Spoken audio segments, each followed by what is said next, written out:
I quit my job, I pack everything in the back of an old Honda Civic, I drive up a random middle of the night in October 2007. Of course, when I get there, I can't pay rent. I have around $1,000 in the bank.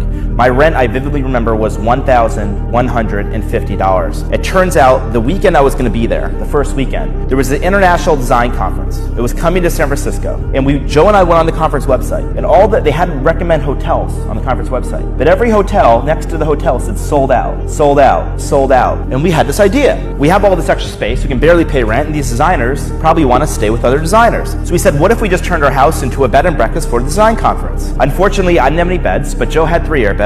We pulled the airbeds out of the closet, we inflated the airbeds, and we called it the Airbed and Breakfast, airbedandbreakfast.com, and that's where the name comes from. That conference, we ended up having 3 people that we hosted, a 35-year-old woman from Boston, a 30-year-old from India, a 45-year-old father from Utah. The second night of this conference, I see a designer that I admired, and I come up to him, and I told him about Airbed and Breakfast. I told him it's going to be the biggest thing in the world. One day, thousands of people are going to use this. And he looks at me very seriously, and he said, Brian, and I said, yes. He said, I hope that's not the only idea that you're working on.